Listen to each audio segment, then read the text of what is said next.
നീണ്ട കാത്തിരിപ്പുകൾക്കും പ്രതിഷേധങ്ങൾക്കും ഒടുവിൽ Muvattupuzha Valley irrigation പ്രൊജക്ടിന്റെ കനാലിലൂടെ Maradi Arakuzha പഞ്ചായത്തുകളിലെ കനാലുകളിൽ വെള്ളം എത്തിത്തുടങ്ങി. ജലക്ഷാമം മൂലം കർഷകർ കടുത്ത ദുരിതത്തിലായ സാഹചര്യത്തിൽ മാത്യു കുഴൽനാടൻ MLAയുടെ നേതൃത്വത്തിൽ വലിയ പ്രതിഷേധങ്ങൾ ഉയർന്നിരുന്നു.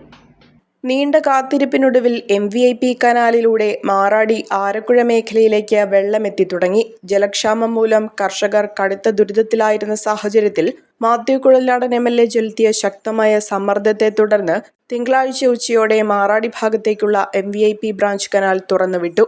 സാധാരണയായി ഫെബ്രുവരി 1 മുതൽ 4 വരെയാണ് മാറാടി ബ്രാഞ്ച് കനാലിലേക്ക് വെള്ളം വിടാൻ അനുമതി ഉണ്ടായിരുന്നത്. എന്നാൽ കർഷകരുടെ അടിയന്തര ബുദ്ധിമുട്ടുകൾ ബോധ്യപ്പെടുത്തി MLA നടത്തിയ ഇടപെടലിനെ തുടർന്ന് ഷെഡ്യൂളിൽ മാറ്റം വരുത്തുകയായിരുന്നു. ആദ്യഘട്ടത്തിൽ 50 സെന്റിമീറ്റർ അളവിൽ വെള്ളം തുറന്നുവിട്ടതും പിന്നീട് ഇന്നലെ ഉച്ചയോടെ വെള്ളത്തിന്റെ അളവ് കൂട്ടിയതുമാണ്. പിറവം ഭാഗത്തേക്ക് ഒഴുകേണ്ടിയിരുന്ന വെള്ളത്തിന്റെ അളവ് കുറച്ചുകൊണ്ട് ടേൺ മാറ്റിയാണ് മാറാടി ബ്രാഞ്ച് കനാലിലേക്ക് വെള്ളം അനുവദിച്ചതെന്ന് MLA അറിയിച്ചു.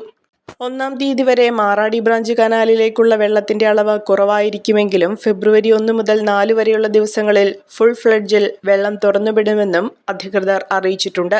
MVP കനാലുകൾ ശുചീകരിക്കാതെയും വെള്ളം അനുവദിക്കാതെയും സർക്കാർ കർഷകരെ അവഗണിക്കുന്നുവെന്നാരോപിച്ച് മുൻപ് MLAയുടെ നേതൃത്വത്തിൽ ജനപ്രതിനിധികളുടെ ശക്തമായ പ്രതിഷേധങ്ങളും കോൺഗ്രസ് മണ്ഡലം കമ്മിറ്റികളുടെ നേതൃത്വത്തിൽ ജനകീയ ശുചീകരണ പ്രവർത്തനങ്ങളും നടന്നിരുന്നു.